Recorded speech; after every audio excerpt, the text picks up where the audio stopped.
Academy P S സിയുടെ മറ്റൊരു ക്ലാസ്സിലേക്ക് ഏവർക്കും സ്വാഗതം.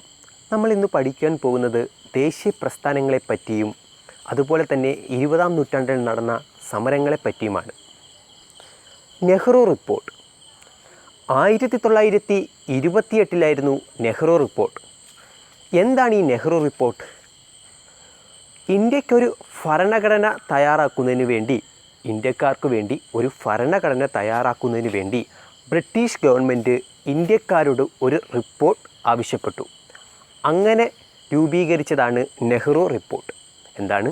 ഇന്ത്യക്കാർക്ക് ഒരു ഭരണഘടന നൽകുന്നതിന് വേണ്ടി ബ്രിട്ടീഷ് ഗവൺമെൻറ് ഇന്ത്യക്കാരോട് റിപ്പോർട്ട് ആവശ്യപ്പെട്ടു. അങ്ങനെ നൽകിയതാണ് നെഹ്റു റിപ്പോർട്ട്. ഇന്ത്യക്ക് ഡൊമിനിയൻ പദവിയിൽ നൽകണമെന്ന് ഗവൺമെൻറ്റിനോട് ആവശ്യപ്പെട്ട സമ്മേളനമാണ് 1928 കൊൽക്കത്ത സമ്മേളനം. എന്താണ്? ഇന്ത്യക്ക് ഡൊമിനിയൻ പദവി നൽകണമെന്ന് ആവശ്യപ്പെട്ട സമ്മേളനമാണ് എന്ത്? 1928 കൊൽക്കത്ത സമ്മേളനം. 1928 കൊൽക്കത്ത സമ്മേളനത്തിൻ്റെ അധ്യക്ഷൻ മോത്തിലാൽ നെഹ്റു ആയിരുന്നു. നമ്മുടെ ജവഹർലാൽ നെഹ്റുവിൻ്റെ പിതാവാണ് മോത്തിലാൽ നെഹ്റു. അപ്പോൾ 1928 കൊൽക്കത്ത സമ്മേളനത്തിൻ്റെ അധ്യക്ഷൻ ആരായിരുന്നു? മോത്തിലാൽ നെഹ്റു ആയിരുന്നു.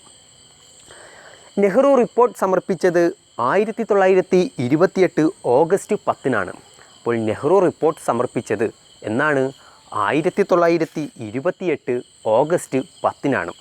അപ്പോൾ ഇന്ത്യക്ക് ഡൊമിനിയൻ പദവി നൽകണമെന്ന് ഗവൺമെൻറ്റിനോട് ആവശ്യപ്പെട്ട സമ്മേളനമാണ് 1928 കൊൽക്കത്ത സമ്മേളനം.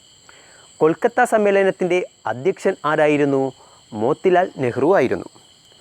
നെഹ്റു റിപ്പോർട്ട് സമർപ്പിച്ചത് 1928 ഓഗസ്റ്റ് 10-നായിരുന്നു. നെഹ്റു റിപ്പോർട്ട് തയ്യാറാക്കിയത് മോത്തിലാൽ നെഹ്റു ആയിരുന്നു. അപ്പോൾ മോത്തിലാൽ നെഹ്റു ആയിരുന്നു നെഹ്റു റിപ്പോർട്ട് തയ്യാറാക്കിയത്. എന്നാൽ നെഹ്റു റിപ്പോർട്ടിനെ തള്ളിക്കളഞ്ഞുകൊണ്ട് 1929 14 പോയിൻ്റ് മുന്നോട്ട് വെച്ച വ്യക്തിയാണ് മുഹമ്മദ് അലി ജിന്ന. അപ്പോൾ 1928 ഓഗസ്റ്റ് 10-ന് മോത്തിലാൽ നെഹ്റു റിപ്പോർട്ട് തയ്യാറാക്കി. എന്നാൽ ഈ റിപ്പോർട്ടിനെ തള്ളിക്കളഞ്ഞുകൊണ്ട് 1929 14 പോയിൻ്റ് കൊണ്ടുവന്ന വ്യക്തിയാണ് മുഹമ്മദ് അലി ജിന്ന. അപ്പോൾ ഇതിൽ നിന്ന് ചോദിക്കും, 14 പോയിൻ്റ് മുന്നോട്ട് വെച്ച വർഷം എന്നാണ്? 1929-ലാണ്. ആരാണ് മുന്നോട്ട് വെച്ച വ്യക്തി? മുഹമ്മദ് അലി ജിന്നയാണ്. വിവിധ നാട്ടുരാജ്യങ്ങളിലെ രാഷ്ട്രീയ പ്രവർത്തനങ്ങൾ ഏകോപിപ്പിക്കാൻ വേണ്ടി സ്ഥാപിക്കപ്പെട്ട പ്രസ്ഥാനമാണ് all India state people's conference. അപ്പോൾ എന്താണ് all India state people's conference? വിവിധ നാട്ടുരാജ്യങ്ങളിലെ രാഷ്ട്രീയ പ്രവർത്തനങ്ങൾ ഏകോപിപ്പിക്കാൻ വേണ്ടി സ്ഥാപിക്കപ്പെട്ട പ്രസ്ഥാനമാണ് all India state people's conference. അപ്പോൾ all India state people conference എന്താണ്? വിവിധ നാട്ടുരാജ്യങ്ങളിലെ രാഷ്ട്രീയ പ്രവർത്തനങ്ങൾ ഏകോപിപ്പിക്കാൻ വേണ്ടി സ്ഥാപിക്കപ്പെട്ട പ്രസ്ഥാനമാണ് all India state people conference. All India state people conference നിലവിൽ വന്നത് 1927 ഡിസംബറിലാണ്. അപ്പോൾ 1927 ഡിസംബറിൽ വിവിധ നാട്ടുരാജ്യങ്ങളിലെ രാഷ്ട്രീയ പ്രവർത്തനങ്ങൾ ഏകോപിപ്പിക്കാൻ വേണ്ടി സ്ഥാപിക്കപ്പെട്ട പ്രസ്ഥാനമാണ് all India state people's conference. ഓക്കെയാണോ? അപ്പോൾ all India state people conference നിലവിൽ വന്നത് എന്നാണ്? 1927 ഡിസംബറിൽ ആണ്. അടുത്തതാണ് സിവിൽ നിയമലംഘന പ്രസ്ഥാനം. വളരെ ഇമ്പോർട്ടൻ്റ് ആണ്. എന്താണ്? സിവിൽ നിയമലംഘന പ്രസ്ഥാനം. ബ്രിട്ടീഷ് ഭരണത്തിനെതിരെ ഗാന്ധിജി നയിച്ച രണ്ടാമത്തെ ജനകീയ പ്രക്ഷോഭമാണ് സിവിൽ നിയമലംഘന പ്രസ്ഥാനം.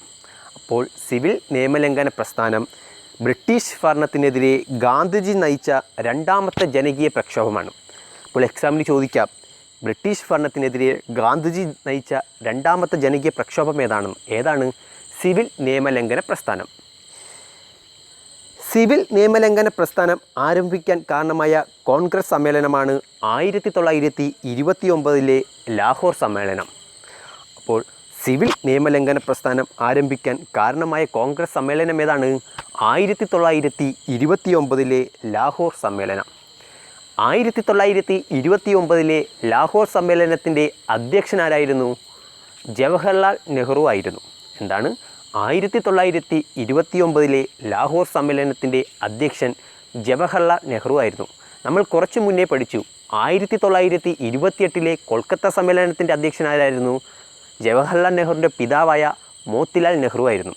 അപ്പോൾ അച്ഛനും മകനും അടുപ്പിച്ച് INCയുടെ അധ്യക്ഷ പദവി അലങ്കരിച്ച സമ്മേളനങ്ങൾ ഏതൊക്കെയാണ്?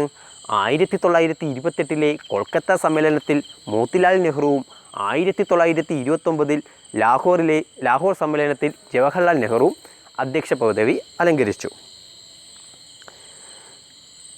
സിവിൽ നിയമലംഘന പ്രസ്ഥാനം അവസാനിക്കാൻ കാരണമായ ഉടമ്പടി 1931 ഗാന്ധി ഇർവിൻ ഉടമ്പടിയാണ്. അപ്പോൾ സിവിൽ നിയമലംഘന പ്രസ്ഥാനം താൽക്കാലികമായിട്ട് നിർത്തിവെച്ചിരുന്നു. അതിന് കാരണമായ ഉടമ്പടി ഏതാണ്? 1931 ഗാന്ധി ഇർവിൻ ഉടമ്പടിയായിരുന്നു. അപ്പോൾ സിവിൽ നിയമലംഘന പ്രസ്ഥാനം അവസാനിക്കാൻ കാരണമായ ഉടമ്പടി ഏതാണ്? 1931 ഗാന്ധി ഇർവിൻ ഉടമ്പടിയാണ്. സിവിൽ നിയമലംഘന പ്രസ്ഥാനവുമായി ബന്ധപ്പെട്ടതാണ് ഉപ്പ് സത്യാഗ്രഹം. എന്താണ്? സിവിൽ നിയമലംഘന പ്രസ്ഥാനവുമായി ബന്ധപ്പെട്ടതാണ് എന്ത്? ഉപ്പ് സത്യാഗ്രഹം. 1930 മാർച്ച് 12 ഗാന്ധിജിയും 78 അനുയായികളും കൂടി ഗുജറാത്തിലെ സബർമതിയിൽ നിന്നും ദണ്ഡി കടപ്പുറത്തേക്ക് യാത്ര തിരിച്ചു. എന്താണ്? 1930 മാർച്ച് 12 ഗാന്ധിജിയും 78 അനുയായികളും കൂടി ഗുജറാത്തിലെ സബർമതി ആശ്രമത്തിൽ നിന്നും ദണ്ഡി കടപ്പുറത്തേക്ക് ഉപ്പ് സത്യാഗ്രഹം ആരംഭിച്ചു. ഗാന്ധിജിയും 78 അനുയായികളും ദണ്ഡി കടപ്പുറത്ത് എത്തിച്ചേർന്നത് 1930 മാർച്ച് 5 എന്താണ്? ഗാന്ധിജിയും അനുയായികളും ദണ്ഡി കടപ്പുറത്ത് എത്തിച്ചേർന്നത് എന്നാണ്? 1930 ഏപ്രിൽ 5 ഗാന്ധിജി ഉപ്പ് നിയമം ലംഘിച്ചത് 1930 ഏപ്രിൽ 6 എന്താണ്? ഗാന്ധിജി ഉപ്പ് നിയമം ലംഘിച്ചത് 1930 ഏപ്രിൽ 6 അപ്പോൾ 1930 മാർച്ച് 12 ഗുജറാത്തിലെ സബർമതി ആശ്രമത്തിൽ നിന്ന് ഗാന്ധിജിയും 78 അനുയായികളും കൂടി ദണ്ഡി കടപ്പുറത്തേക്ക് മാർച്ച് നടത്തി. അവർ ദണ്ഡി കടപ്പുറത്ത് എത്തിച്ചേർന്നത് എന്നാണ്? 1930 ഏപ്രിൽ 5 എന്നാണ് ഉപ്പ് നിയമം ലംഘിച്ചത്? 1930 ഏപ്രിൽ 6 പിറ്റേ ദിവസം 1930 ഏപ്രിൽ 6 ഉപ്പ് സത്യാഗ്രഹത്തിൻ്റെ പേരിൽ ആദ്യമായി അറസ്റ്റ് ചെയ്യപ്പെട്ട വ്യക്തിയാണ് സർദാർ വല്ലഭായ് പട്ടേൽ. അപ്പോൾ ഉപ്പ് സത്യാഗ്രഹത്തിൻ്റെ പേരിൽ ആദ്യമായിട്ട് അറസ്റ്റ് ചെയ്യപ്പെട്ട വ്യക്തി ആരാണ്? സർദാർ വല്ലഭായ് പട്ടേലാണ്. എന്താണ്? ഉപ്പ് സത്യാഗ്രഹത്തിൻ്റെ പേരിൽ ആദ്യമായിട്ട് അറസ്റ്റ് ചെയ്യപ്പെട്ട വ്യക്തി ആരാണ്? സർദാർ വല്ലഭായ് പട്ടേലാണ്. ഉപ്പ് സത്യാഗ്രഹത്തിൻ്റെ പേരിൽ അറസ്റ്റ് വരിച്ച ആദ്യ വനിത ഏതാണ്? രുക്മിണി ലക്ഷ്മിപതിയാണ്. എന്താണ്? ഉപ്പ് സത്യാഗ്രഹത്തിൻ്റെ പേരിൽ ആദ്യ അറസ്റ്റ് വരിച്ച വനിത ആരാണ്? രുക്മിണി ലക്ഷ്മിപതിയാണ്. ഓക്കെ ആണോ? ഉപ്പ് സത്യാഗ്രഹത്തിൻ്റെ പേരിൽ അറസ്റ്റ് വരിച്ച ആദ്യ വ്യക്തി സർദാർ വല്ലഭായ് പട്ടേലും ആദ്യ വനിത ആണ് രുക്മിണി ലക്ഷ്മിപതിയുമാണ്. ഗാന്ധിജിയോടൊപ്പം ദണ്ഡിയാത്രയിൽ പങ്കെടുത്ത മലയാളികൾ ആരൊക്കെയാണ്? Neyyattinkara C Krishnan, Mayakkara Sankaran, Shoranur Raghava Poduval, Kottayam Titus. അപ്പോൾ ഗാന്ധിജിയോടൊപ്പം ദണ്ഡി യാത്രയിൽ പങ്കെടുത്ത മലയാളികൾ ആരൊക്കെയാണ്? Neyyattinkara C Krishnan, Mayakkara Sankaran, Shoranur Raghava Poduval, Kottayam Titus. ആരൊക്കെയാണ്? Neyyattinkara C Krishnan, Mayankara Sankaran, Shoranur Raghava Poduval, Kottayam Titus. Gandhiji arrest വരിച്ചതിന് ശേഷം, ഇവിടെ മരിച്ചു എന്നാണ്, മരിച്ചെന്നല്ല വരിച്ചു എന്നാണ്, അറസ്റ്റ് വരിച്ചതിന് ശേഷം ഉപ്പ് സത്യാഗ്രഹത്തിന് നേതൃത്വം നൽകിയത് ആരാണ്? അബ്ബാസ് തിയാബ്ജിയാണ്. ആരാണ്? അബ്ബാസ് തിയാബ്ജി. അപ്പോൾ ഗാന്ധിജി ഉപ്പ് സത്യാഗ്രഹത്തിൻ്റെ പേരിൽ അറസ്റ്റ് ചെയ്യപ്പെട്ടു. അറസ്റ്റ് ചെയ്യപ്പെട്ടതിന് ശേഷം ഉപ്പ് സത്യാഗ്രഹത്തിന് നേതൃത്വം നൽകിയത് ആരായിരുന്നു? അബ്ബാസ് തിയാബ്ജി ആയിരുന്നു. ആരാണ്? അബ്ബാസ് തിയാബ്ജിയാണ്. ഓക്കെ ആണോ? എന്താണ്? ഗാന്ധിജിയെ ഉപ്പു സത്യാഗ്രഹത്തിൻ്റെ പേരിൽ അറസ്റ്റ് ചെയ്യപ്പെട്ടു. അതിനുശേഷം ഉപ്പു സത്യാഗ്രഹത്തിന് നേതൃത്വം നൽകിയ വ്യക്തിയാണ് ആര്? അബ്ബാസ് തിയാബ്ജി. ഉപ്പ് നിയമം ലംഘിച്ചതിന് ഗാന്ധിജിയെ അറസ്റ്റ് ചെയ്ത് തടവിൽ പാർപ്പിച്ച ജയിലാണ് പൂനെയിലെ ഏർവാദ ജയിൽ. അപ്പോൾ പൂനെയിലെ ഏർവാദ ജയിലായിരുന്നു ഉപ്പ് സത്യാഗ്രഹം നിയമലംഘനത്തിൻ്റെ പേരിൽ അറസ്റ്റ് ചെയ്യപ്പെട്ട ഗാന്ധിജിയെ പാർപ്പിച്ചിരുന്നത്. ഓക്കെയാണോ? എന്താണ്? ഉപ്പ് നിയമം ലംഘിച്ചതിന് ഗാന്ധിജിയെ അറസ്റ്റ് ചെയ്ത് തടവിൽ പാർപ്പിച്ച ജയിൽ ഏതാണ്? ഏർവാദ ജയിലാണ്. ഏർവാദ ജയിൽ എവിടെയാണ്? പൂനെയിലാണ്. എവിടെയാണ്? പൂനെയിലാണ്. 1930 ദണ്ഡി യാത്രയുടെ സമയത്ത് ഗാന്ധിജിയും അനുയായികളും ആലപിച്ചിരുന്ന ഗീതം ഏതായിരുന്നു? രഘുപതി രാഘവ രാജാറാം. അപ്പോൾ ഉപ്പു സത്യാഗ്രഹത്തിന് ദണ്ഡി കടപ്പുറത്തേക്ക് മാർച്ച് നടത്തിയല്ലോ. അപ്പോൾ ആ സമയത്ത് ഗാന്ധിജിയും അദ്ദേഹത്തിൻ്റെ കൂടെയുള്ള 78 അനുയായികളും കൂടി ആലപിച്ചിരുന്ന ഗീതം ഏതാണ്? രഘുപതി രാഘവ രാജാറാം. അപ്പോൾ രഘുപതി രാഘവ രാജാറാം എന്ന ഗീതമാണ് ഗാന്ധിജിയും അനുയായികളും ദണ്ഡി യാത്രയ്ക്ക് ആലപിച്ചിരുന്ന ഗീതം. രഘുപതി രാഘവ രാജാറാം എന്ന ഗാനത്തിന് ഈണം നൽകിയത് വിഷ്ണു ദിഗംബർ പുലിസ്റ്ററാണ്. എന്താണ്? രഘുപതി രാഘവ രാജാറാം എന്ന ഗാനത്തിന് ഈണം നൽകിയത് ആരാണ്? വിഷ്ണു ദിഗംബർ പുലിസ്റ്ററാണ്. അപ്പോൾ വിഷ്ണു ദിഗംബർ പുലിസ്റ്റർ ആരാണ്? രഘുപതി രാഘവ രാജാറാം എന്ന ഗീതത്തിന് ഈണം നൽകി. അപ്പോൾ രഘുപതി രാഘവ രാജാറാം എന്ന ഗാനത്തിന് ഈണം നൽകിയത് ആരാണ്? വിഷ്ണു ദിഗംബർ പുലിസ്റ്റർ ആണ്. തമിഴ്നാട്ടിൽ ഉപ്പ് സത്യാഗ്രഹത്തിന് നേതൃത്വം നൽകിയ വ്യക്തിയാണ് സി രാജഗോപാലാചാരി. അപ്പോൾ തമിഴ്നാട്ടിൽ ഉപ്പ് സത്യാഗ്രഹത്തിന് നേതൃത്വം നൽകിയ വ്യക്തിയാണ് ആര്? സി രാജഗോപാലാചാരി. തമിഴ്നാട്ടിലെ തിരുച്ചിറപ്പള്ളിയിൽ നിന്ന് വേദാരണ്യം കടപ്പുറം വരെയാണ് അദ്ദേഹം നടത്തിയത് മാർച്ച്. അപ്പോൾ സി രാജഗോപാലാചാരി ഉപ്പ് സത്യാഗ്രഹം നടത്തിയത് എവിടെ തൊട്ട് എവിടം വരെയാണ്? തമിഴ്നാട്ടിലെ തിരുച്ചിറപ്പള്ളിയിൽ നിന്നും വേദാരണ്യം കടപ്പുറം വരെ. എവിടെയാണ്? തമിഴ്നാട്ടിലെ തിരുച്ചിറപ്പള്ളിയിൽ നിന്ന് വേദാരണ്യം കടപ്പുറം വരെ ഉപ്പ് സത്യാഗ്രഹം നടത്തിയത് ആരാണ്? സി രാജഗോപാലാചാരിയാണ്. അതുകൊണ്ട് തന്നെ അദ്ദേഹത്തെ വേദാരണ്യം ഗാന്ധി എന്നും അറിയപ്പെടുന്നു. അപ്പോൾ വേദാരണ്യം ഗാന്ധി എന്നറിയപ്പെടുന്ന ആരാണ്? സി രാജഗോപാലാചാരിയാണ്. എന്താണ്? വേദാരണ്യം ഗാന്ധി എന്നറിയപ്പെടുന്നത് ആരാണ്? സി രാജഗോപാലാചാരിയാണ്. ഓക്കെയാണോ? അപ്പോൾ തമിഴ്നാട്ടിലെ ഉപ്പ് സത്യാഗ്രഹത്തിന് നേതൃത്വം നൽകിയ വ്യക്തിയാണ് ആര്? സി രാജഗോപാലാചാരി. അദ്ദേഹം എവിടം തൊട്ട് എവിടം വരെയാണ്? തമിഴ്നാട്ടിലെ തിരുച്ചിറപ്പള്ളിയിൽ നിന്ന് വേദാരണ്യം കടപ്പുറം വരെയാണ് അദ്ദേഹം നടത്തിയത്. അതുകൊണ്ട് വേദാരണ്യം ഗാന്ധി എന്നറിയപ്പെടുന്നത് ആരാണ്? സി രാജഗോപാലാചാരിയാണ്. കോഴിക്കോട്ട് ഉപ്പ് സത്യാഗ്രഹത്തിന് നയിച്ചത് പി കൃഷ്ണപിള്ളയും മുഹമ്മദ് അബ്ദുൾ റഹ്മാനുമാണ്. എന്താണ്? കോഴിക്കോട്ട് നമ്മുടെ കേരളത്തിൽ ഉപ്പ് സത്യാഗ്രഹം നടന്നില്ലോ. അപ്പോൾ കേരളത്തിലെ ഉപ്പ് സത്യാഗ്രഹത്തിന് നേതൃത്വം നൽകിയത് ആരായിരുന്നു? കെ കേളപ്പനായിരുന്നു. പയ്യന്നൂരിൽ ഉപ്പ് സത്യാഗ്രഹത്തിന് നേതൃത്വം നൽകിയത് ആരായിരുന്നു? കെ കേളപ്പനായിരുന്നു. ആരായിരുന്നു? പയ്യന്നൂരിലെ ഉപ്പ് സത്യാഗ്രഹത്തിന് നേതൃത്വം നൽകിയത് ആരായിരുന്നു? കെ കേളപ്പനായിരുന്നു. എന്നാൽ കോഴിക്കോട് ഉപ്പ് സത്യാഗ്രഹത്തെ നയിച്ചത് ആരൊക്കെയാണ്? പി കൃഷ്ണപിള്ളയും. ആരൊക്കെയാണ്? പി കൃഷ്ണപിള്ളയും മുഹമ്മദ് അബ്ദുൾ റഹ്മാനുമാണ്. ആരാണ്? പി കൃഷ്ണപിള്ളയും മുഹമ്മദ് അബ്ദുൾ റഹ്മാനുമാണ്. ഈ മുഹമ്മദ് അബ്ദുൾ റഹ്മാനെ കേരളത്തിലെ സുഭാഷ് ചന്ദ്രബോസ് എന്ന് വിശേഷിപ്പിക്കുന്നു. എന്താണ്? കേരളത്തിലെ സുഭാഷ് ചന്ദ്രബോസ് എന്നറിയപ്പെടുന്നത് ആരാണ്? മുഹമ്മദ് അബ്ദുൾ റഹ്മാനാണ്. ആരാണ്? മുഹമ്മദ് അബ്ദുൾ റഹ്മാനാണ്. ഓക്കെയാണോ? അപ്പോൾ കോഴിക്കോട്ട് ഉപ്പ് സത്യാഗ്രഹത്തെ നയിച്ചത് ആരൊക്കെയാണ്?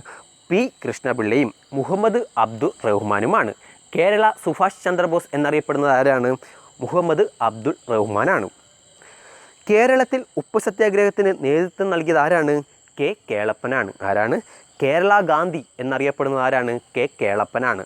വേദാരണ്യം ഗാന്ധി എന്നറിയപ്പെടുന്ന ആരാണ്? സി രാജഗോപാലാചാരിയാണ്. ആരാണ്? സി രാജഗോപാലാചാരിയാണ്. ഓക്കെയാണോ? അപ്പോൾ കേരള ഗാന്ധി എന്നറിയപ്പെടുന്ന കെ കേളപ്പനാണ് കേരളത്തിൽ ഉപ്പ് സത്യാഗ്രഹത്തിന് നേതൃത്വം നൽകിയത്. കിഴക്കൻ പ്രവിശ്യകളിൽ, അതായത് നമ്മുടെ നാഗാലാൻഡ് കിഴക്കൻ പ്രവിശ്യകളിൽ ഉപ്പ് സത്യാഗ്രഹത്തിന് നേതൃത്വം നൽകിയത് ആരാണ്? റാണി ഗെയ്ഡിൻ ലൂ ആണ്. ആരാണ്? റാണി ഗെയ്ഡിൻ ലൂ എവിടെയാണ് നേതൃത്വം നൽകിയത്? കിഴക്കൻ പ്രവിശ്യകളിൽ. എവിടെയാണ്? കിഴക്കൻ പ്രവിശ്യകളിൽ ഉപ്പ് സത്യാഗ്രഹത്തിന് നേതൃത്വം നൽകിയത് ആരാണ്? റാണി ഗെയ്ഡിൻ ലൂ ആണ്. ആരാണ്? റാണി ഗെയ്ഡിൻ ലൂ ആണ്. അതുകൊണ്ട് തന്നെ നാഗന്മാരുടെ റാണി എന്ന് അറിയപ്പെടുന്നത് ആരാണ്? റാണി ഗെയ്ഡിൻ ലൂ ആണ്. ആരാണ്? നാഗന്മാരുടെ റാണി എന്നറിയപ്പെടുന്നത് ആരാണ്? റാണി ഗെയ്ഡിൻ ലൂ ആണ്. ഈ റാണി ഗെയ്ഡിൻ ലൂവിനെ നാഗന്മാരുടെ റാണി എന്ന് വിശേഷിപ്പിച്ചത് ആരാണ്? ജവഹർലാൽ നെഹ്റു ആണ്. ആരാണ്? ജവഹർലാൽ നെഹ്റു ആണ്. ഓക്കെയാണോ? അപ്പോൾ കിഴക്കൻ പ്രവിശ്യയായ എവിടെയാണ് നാഗാലാൻഡ്, ആ ഭാഗത്ത് ഉപ്പു സത്യാഗ്രഹത്തിന് നേതൃത്വം നൽകിയത് ആരാണ്? റാണി ഗെയ്ഡിൻലു ആണ്. അപ്പോൾ ഈ റാണി ഗെയ്ഡിൻലുവിനെ നാഗന്മാരുടെ റാണി എന്ന് വിശേഷിപ്പിച്ചത് ആരാണ്? ജവഹർലാൽ നെഹ്റു ആണ്.